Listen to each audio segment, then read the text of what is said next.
MCom final business administration optional paper first management of public enterprises.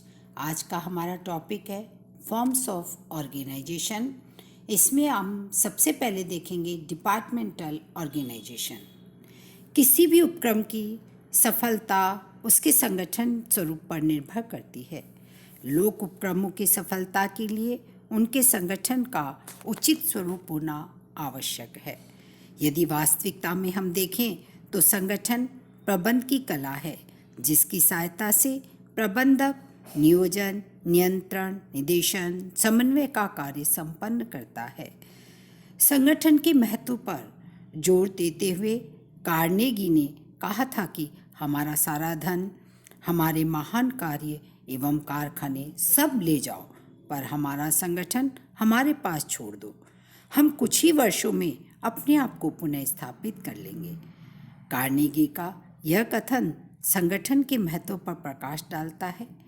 इनका मानना है कि उपक्रम की सफलता बहुत कुछ संगठन के स्वरूप पर निर्भर करती है, लेकिन संगठन का कोई एक स्वरूप ऐसा नहीं है जो सभी उपक्रमों के लिए समान रूप से उचित हो।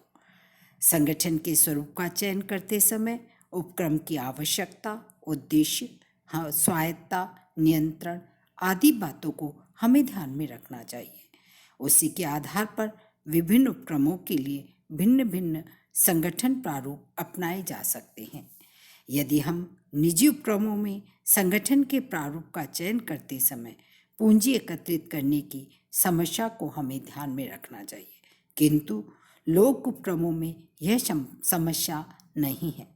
लोक उपक्रमों में संगठन का प्रारूप निर्धारित करते समय स्वायत्तता व सरकारी नियंत्रण, उपक्रम के उद्देश्य, हिसाबदेहिता, गोपनीयता, शीघ्र निर्णय, उपक्रम की प्रकृति आदि बातों को ध्यान में रखा जाता है।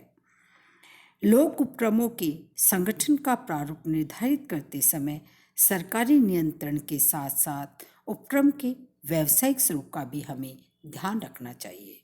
अब हम देखते हैं संगठन के विभिन्न प्रारूप। लोक उपक्रमों के लिए संगठन के अनेक प्रारूप प्रचलित है, किंतु मुख्य रूप से 3 प्रारूप प्रचलन में हैं। इनमें सबसे पहला आता है विभागीय संगठन, डिपार्टमेंटल ऑर्गेनाइजेशन। विभागीय संगठन लोक उपक्रमों के संचालन का सबसे सरल एवं प्राचीन व्यवस्था है। इस व्यवस्था के अंतर्गत उपक्रम का स्वामित्व पूर्ण रूप से सरकार के पास होता है। उपक्रम का प्रबंध एवं संचालन किसी मंत्रालय या उसके विभाग अथवा अंतर्विभागीय समिति का मंडल द्वारा किया जाता है। विभागीय संगठन मुख्य रूप से सोपानात्मक संगठन व्यवस्था है, जिसके अंतर्गत सबसे ऊपरी सिरे पर मंत्री होता है, जो संसद के प्रति हिसाबदेही होता है।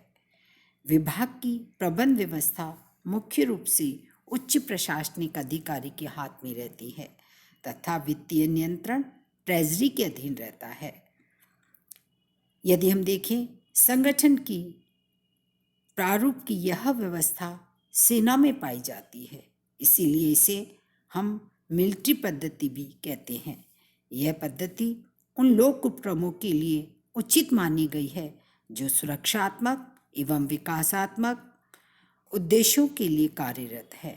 हमारे देश में राष्ट्रीय महत्व के सुरक्षात्मक उद्योगों, यातायात व वाणिज्यिक या संचार उद्योग आदि में यही प्रारूप अपनाया गया है। कुछ आय देने वाले औद्योगिक एवं वाणिज्यिक एकाधिकारी उपक्रमों के लिए भी यह प्रारूप अपनाया जाता है। अब हम विभागीय प्रारूप के प्रकार देखते हैं। विभागीय प्रारूप के प्रकारों में सबसे पहला आता है हमारा मंत्रालय के प्रत्यक्ष नियंत्रण में। इस प्रकार के उपक्रम प्रत्यक्ष रूप से मंत्रालय के अधीन होते हैं। इनका प्रबंध, संचालन एवं वित्त व्यवस्था मंत्रालय द्वारा की जाती है। भारत सरकार में यदि हम देखें तो रेलवे इसी प्रकार का उपक्रम है जो स्वयं मंत्री के अधीन है। भारत में रेल मंडल किसी मंत्रालय का भाग नहीं है, बल्कि मंत्रालय के रूप में भारत सरकार के अधीन कार्य करता है और इसके लिए एक अलग मंत्री होता है। दूसरा आता है हमारा मंत्रालय के विभागाधीन। मंत्रालय के विभागाधीन उपक्रम वे हैं जो किसी मंत्रालय के अधीन नस्थ के रूप में कार्य करते हैं। इनके लिए अलग मंत्री नहीं होता, बल्कि ये किसी मंत्रालय के अधीन ही कार्य करते हैं। भारत में factory, ordnance, coach factory, Chittaranjan, locomotive works, post and telegraph, Akashvani आदि इसी प्रकार के उपक्रम हैं। नेक्स्ट आता है प्रकार में अंतर विभागीय समिति या मंडल के अधीन। इस प्रारूप के अंतर्गत विभिन्न मंत्रालयों या विभागों के प्रतिनिधियों की एक समिति या बोर्ड बना लिया जाता है जो इस प्रकार के उपक्रमों का संचालन करता है। इस प्रकार यह मंत्री के प्रत्यक्ष नियंत्रण में न होकर बोर्ड द्वारा संचालित किया जाता है। इसका उद्देश्य प्रबंध व निर्णय में विलंब को रोकना, नौकरीशाही व लाल फीताशाही पर नियंत्रण व कार्य में लोचता बनाए रखना होता है। हमारे देश में भाखड़ा नागल बांध देखेम, हीराकुंड आदि परियोजनाएं इसी प्रकार की हैं। इसके बाद हम देखते हैं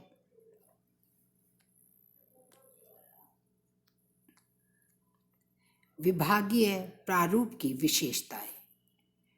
विभागीय प्रारूप की विशेषताओं में सबसे पहले आता है हमारा सरकार द्वारा वित्त व्यवस्था। विभागीय उपक्रमों की संपूर्ण वित्त व्यवस्था सरकार द्वारा की जाती है, अर्थात इनका स्वामित्व पूर्ण रूप से सरकार के पास होता है। इनकी वित्त व्यवस्था सरकारी खजाने से की जाती है। आय भी सरकारी खजाने में जमा होती है। वित्त व्यवस्था के लिए प्रतिवर्ष बजट में व्यवस्था की जाती है। दूसरी विभागीय प्रारूप की दूसरी विशेषता आती है प्रबंध एवं संचालन।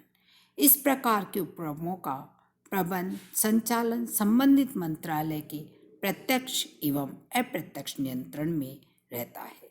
इसके लिए मंत्री संसद के प्रति हिसाबदेही होता है। इस प्रकार से ये संबंधित मंत्री के अधीन कार्य करते हैं। नेक्स्ट आता है हमारा सरकारी नियम। इन उपक्रमों में बही खाते, अंकेक्षण, बजट, क्रय विक्रय आदि से संबंधित वे ही नियम लागू होते हैं जो सरकारी विभागों में लागू होते हैं। इस प्रकार यह सरकारी नियमों के अधीन संचालित होता है। नेक्स्ट आती है विशेषता इसकी कर्मचारी। इन उपक्रमों में उच्च पदों के लिए सरकार की प्रशासनिक सेवा से ही अधिकारी लिए जाते हैं। इनमें कार्यरत कर्मचारी सरकारी नौकर माने जाते हैं और उन्हें वे सभी वेतन, भत्ते व सुविधाएं प्राप्त होती हैं जो सरकारी कर्मचारी को प्राप्त होती हैं। इन पर सरकारी नियम लागू होते हैं। नेक्स्ट आता है हमारा कानूनी मुक्ति।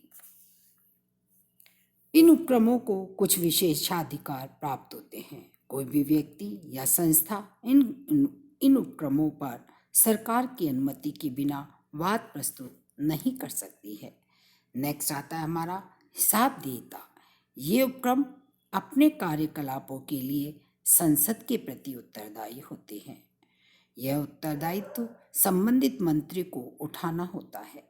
वह विभागीय उपक्रम से संबंधित पूछे गए प्रश्नों के लिए संसद में जवाब देता है। आप और हम सब जब संसद की कार्यवाही देखते हैं तो ये सब प्रश्नों के उत्तर किस प्रकार उठाए जाते हैं देखते हैं। नेक्स्ट आता है विनियोग। विभागीय उपक्रमों में समस्त पूंजी सरकार द्वारा विनियोजित की जाती है। निजी उद्यमियों को इनमें पूंजी विनियोजित करने की छूट नहीं मिलती है। नेक्स्ट आता है हमारा नियंत्रण। ये उपक्रम सरकार के विभागों के समान होते हैं, अतः इन पर मंत्री का नियंत्रण रहता है। नेक्स्ट आता है विभागीय अध्यक्ष। इन उपक्रमों पर विभागीय अध्यक्ष का नियंत्रण रहता है, जो सामान्य रूप से उस विभाग का मंत्री होता है। नेक्स्ट आता है हमारा मिलिट्री व्यवस्था। विभागीय उपक्रमों में आदेश देने की एक निश्चित व्यवस्था होती है, जो मिलिट्री के समान होती है, अर्थात उच्च अधिकारियों एवं अधीनस्थों में एक निश्चित श्रृंखला होती है। उसी के अनुसार आदेश व निर्देशों का संवहन किया जाता है। इसमें सूचनाओं का संवहन तत्काल उच्चाधिकारी द्वारा व उसी को किया जाता है तथा इस श्रृंखला को तोड़ा नहीं जाता है। आदेश में एक रूपता रहती है, अर्थात एक आदेशों की श्रृंखला ऊपर से नीचे चलती है। इसी के साथ हमारी इसकी विशेषताएं समाप्त हो जाती हैं। Thank you very much.